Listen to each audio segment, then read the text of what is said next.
ಇಷ್ಟು ದಿನ ಕಚೇರಿಗಳಲ್ಲಿ ನಿಮಗೆಲ್ಲ ನಾನು ಪ್ರಶ್ನೆ ಕೇಳ್ತಾ ಇದ್ದೆ. ಈಗ ನೀವೆಲ್ಲ ತಯಾರಾಗಿ ನನ್ನನ್ನು ಪ್ರಶ್ನೆ ಕೇಳಲಿಕ್ಕೆ ಬಂದಿದ್ದೀರಿ. ಆಯ್ತು, ದಯಮಾಡಿ ಕೇಳಿ. Thank you sir. Thank you very much sir. ನಮ್ಮ ಈ ಮನವಿಗೆ ಬಂದಿರೋದಕ್ಕೆ ತುಂಬ ಧನ್ಯವಾದಗಳು ಸರ್. ಸರ್, ಮೊದಲನೇದಾಗಿ 1963ನಲ್ಲಿ ನಮ್ಮ ಅಸೋಸಿಯೇಷನ್ ರಿಜಿಸ್ಟರ್ ಆಗುತ್ತೆ. ಹಲವಾರು ಕಡೆ, ಸುಮಾರು 15 ಕಡೆ ನಮ್ಮ ಅಸೋಸಿಯೇಷನ್ ಓನ್ ಬಿಲ್ಡಿಂಗ್ಸ್ ಇದ್ದಾವೆ. ಇದುವರೆಗೂ ಒಂದು 13 ಜನ ಪ್ರೆಸಿಡೆಂಟ್ಗಳು ಸರ್ವಿಸ್ ಮಾಡೋಕ್ಕೆ ಹೋಗಿದ್ದಾರೆ. ಆದರೂ ಕೂಡ ನಮ್ಮ ಅಸೋಸಿಯೇಷನಲ್ಲಿ ಸಮಸ್ಯೆಗಳು ಸಾಗರವಾಗಿದ್ದಾವೆ sir. So what is the use of our association sir? ಹಲವಾರು ಸಮಸ್ಯೆಗಳಿಗೆ ಈಗಾಗಲೇ ಪರಿಹಾರ ಕಂಡುಕೊಂಡಿದ್ದೇವೆ.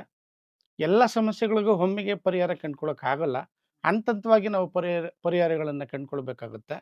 ಸಮಸ್ಯೆಗಳು ನಿರಂತರವಾಗಿರ್ತದೆ.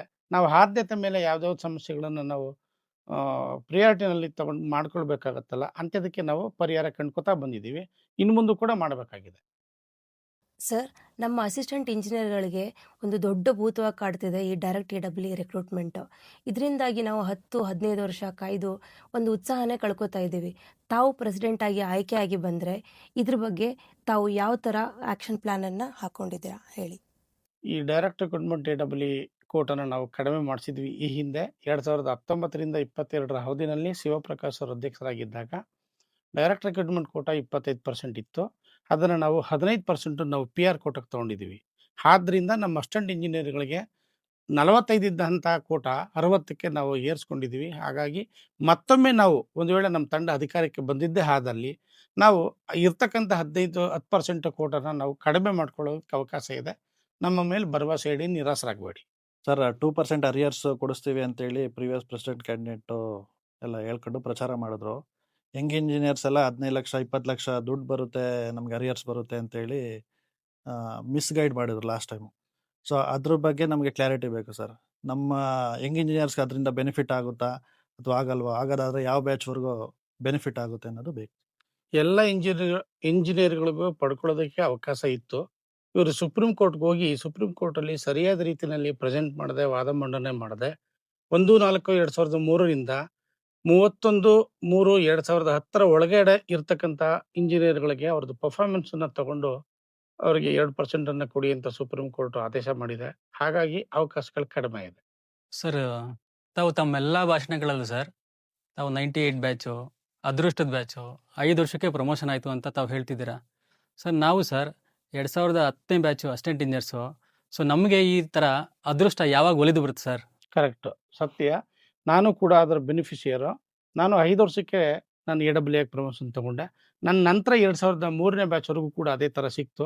ನಂತರದ ಬ್ಯಾಚು ನಿಮಗೂ ಕೂಡ ಅವಕಾಶ ಸಿಗ್ತಾ ಇತ್ತು. ಮುಂದೆ ಬಂದಂತಹ ಅಧ್ಯಕ್ಷರುಗಳು ಆ ದಿಕ್ಕಲ್ಲಿ ಪ್ರಯತ್ನ ಮಾಡಬೇಕಾಗಿತ್ತು. ಅದರಲ್ಲಿ ವಿಫಲರಾಗಿದ್ದಾರೆ ಅಂತ ನಾನು ಅದ್ರ ಭಾವಿಸ್ತೀನಿ. ಈ ಸಮಸ್ಯೆಗೆ ತಾವು ದಯವಿಟ್ಟು ಬೇಗ ಪರಿಹಾರ ಕಂಡುಕೊಡ್ಬೇಕು ಅಂತ ನಾವು ಕೇಳ್ಕೊತೀವಿ ಸರ್. ಖಂಡಿತವಾಗ್ಲೂ ನಮ್ಮ ತಂಡ ಬಂದಿದ್ದೇ ಆದರೆ ನಾವು 2010 ಇರಲಿ, ABT ಇರಲಿ, ಯಾರನ್ನೂ ವಿಂಗಡಣೆ ಮಾಡಲ್ಲ. ಎಲ್ಲರೂ ಕೂಡ ನಮ್ಮ ಸದಸ್ಯರಿದ್ದಾರೆ. ಹೆಚ್ಚು ಹುದ್ದೆಗಳನ್ನು ಸೃಷ್ಟಿ ಮಾಡಿ, ಕೆಲವು ಪೋಸ್ಟ್ಗಳನ್ನು ಅಪ್ಗ್ರೇಡ್ ಮಾಡಿ, ಎಲ್ರಿಗೂ ಕೂಡ ನಾವು ಪ್ರಮೋಷನ್ ಬರೋ ದಿಕ್ಕಲ್ಲಿ ಪ್ರಯತ್ನ ಮಾಡ್ತೀವಿ. ನಮ್ಮ ತಂಡ ಆಯ್ಕೆಯಾಗಿ ನಮ್ಮ ತಂಡ ಅವಧಿ ಮುಗಿಯಾದ್ರಲ್ಲಿ 2015ನೇ ಬ್ಯಾಚ್ವರೆಗೂ ಕೂಡ ನಾವು ಪ್ರಮೋಷನ್ ಕೊಡಿಸೋ ಪ್ರಯತ್ನ ಮಾಡ್ತಾ ಇದ್ದೀವಿ. ಖಂಡಿತವಾಗೂ ಮಾಡ್ತೀವಿ. ನಮ್ಮ ಮೇಲೆ ವಿಶ್ವಾಸ ಇಡಿ.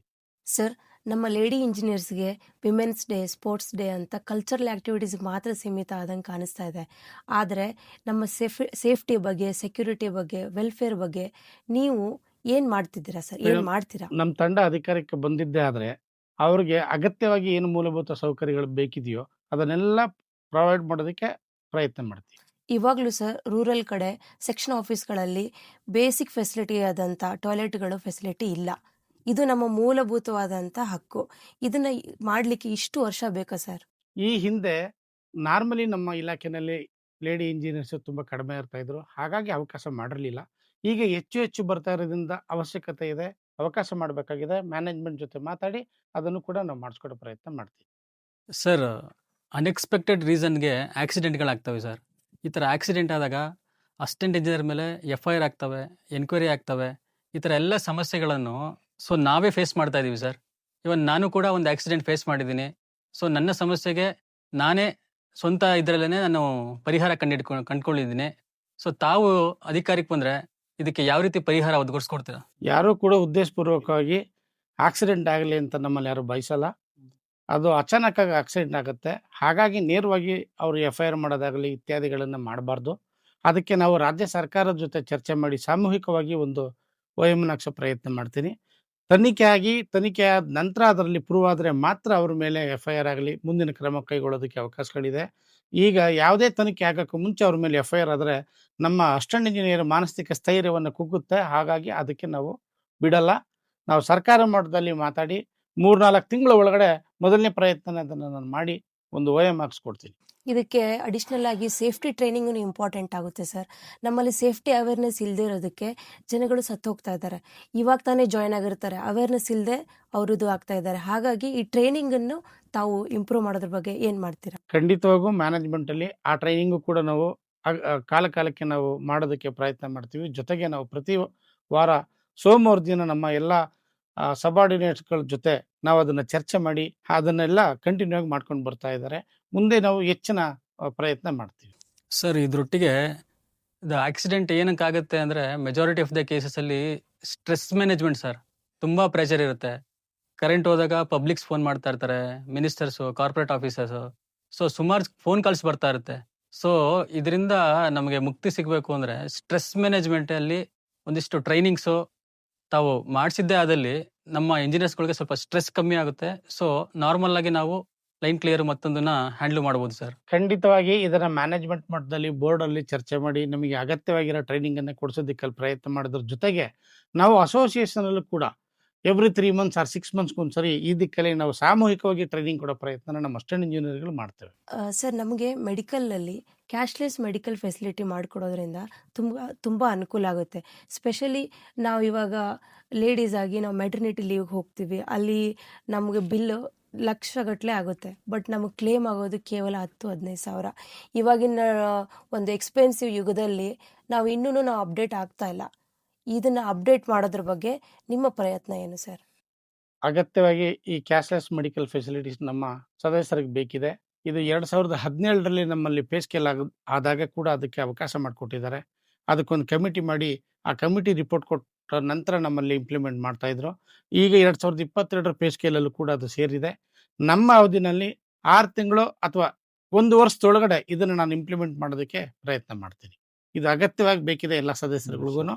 ಇದನ್ನು ನಾನು ಮ್ಯಾನೇಜ್ಮೆಂಟಲ್ಲಿ ಅವರ ಬೋರ್ಡಲ್ಲಿ ಎಲ್ಲ ಅಧಿಕಾರಿಗಳ ಗಮನಕ್ಕೆ ತಂದು ಬೇಗನೆ ತುರ್ತಾಗಿ ನಾನು ಮಾಡಿಸ್ತೇನೆ. ಎಂಥ ಪ್ರೈವೇಟ್ ಕೆಲಸಗಾರರು ಕೂಡ ಅವರಿಗೆ ಒಂದು ಇನ್ಶೂರೆನ್ಸ್ ಅಂತ ಕೊಡ್ತಾರೆ ಸರ್.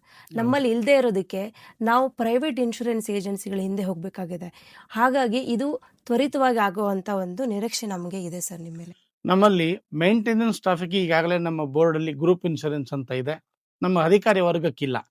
ಇದನ್ನು ಕೂಡ ನಾನು ಮ್ಯಾನೇಜ್ಮೆಂಟ್ ಜೊತೆ ಮಾತಾಡಿ ಅಲ್ಲಿಂದನೇ ಮಾಡೋಕ್ಕಾಗತ್ತಾ ಪ್ರಯತ್ನ ಮಾಡ್ತೀನಿ. ಒಂದು ವೇಳೆ ಅಲ್ಲಿ ಏನಾದರೂ ಆಗಲಿಲ್ಲ ಅಂತಂದರೆ ನಾವು ಅಸೋಸಿಯೇಷನಿಂದ ಮೆಡಿಕಲ್ ಇನ್ಶೂರೆನ್ಸನ್ನು ಮಾಡಿಸೋ ಪ್ರಯತ್ನ ಮಾಡ್ತೀವಿ. ಸರ್, ತಾವು ಆಲ್ರೆಡಿ ಅಸೋಸಿಯೇಷನಲ್ಲಿ ವೈಸ್ ಪ್ರೆಸಿಡೆಂಟ್ ಆಗಿ ಕೆಲಸ ಮಾಡಿದ್ದೀರಾ. ಸೊ ಏನು ಕಾಂಟ್ರಿಬ್ಯೂಟ್ ಮಾಡಿದ್ದೀರಾ ಆಲ್ರೆಡಿ ಅಸೋಸಿಯೇಷನಲ್ಲಿ ಮೆಂಬರ್ಸ್ಗೋಸ್ಕರ? ತಾವು ಅನೇಕ ಸಮಸ್ಯೆಗಳಿಗೆ ಪರಿಹಾರ ಕಂಡುಕೊಂಡಿದ್ದೀನಿ. ಈಗಾಗಲೇ ತಾವು ಮಾತಾಡಿದಾಗೆ ನಮ್ಮಲ್ಲಿ ಡೈರೆಕ್ಟ್ ರಿಕ್ರೂಟ್ಮೆಂಟ್ 94 ನೇರ ನೇಮಕಾತಿ ನೋಟಿಫಿಕೇಶನ್ ಆಗಿತ್ತು. ಕನ್ನಡ ಎಕ್ಸಾಮ್ ಕೂಡ ಆಗೋಗಿತ್ತು. ಅದನ್ನು ನಾವು ಸರ್ಕಾರದ ಮಟ್ಟದಲ್ಲಿ ಚರ್ಚೆ ಮಾಡಿ ಅದನ್ನು ರದ್ದು ಮಾಡಿ ಈಗ ಡೈರೆಕ್ಟ್ ರಿಕ್ರೂಟ್ಮೆಂಟು ಇವತ್ತಿನ ಕಾಲಘಟ್ಟದಲ್ಲಿ ಬೇಡ. ಹಿಂದೆ 2007ರಲ್ಲಿ ಅವಶ್ಯಕತೆ ಇತ್ತು. ನಮ್ಮಲ್ಲಿ ಯಾರೋ ಪರ್ಮನೆಂಟ್ ಅಸಿಸ್ಟೆಂಟ್ ಇಂಜಿನಿಯರ್ಸ್ ಇರಲಿಲ್ಲ.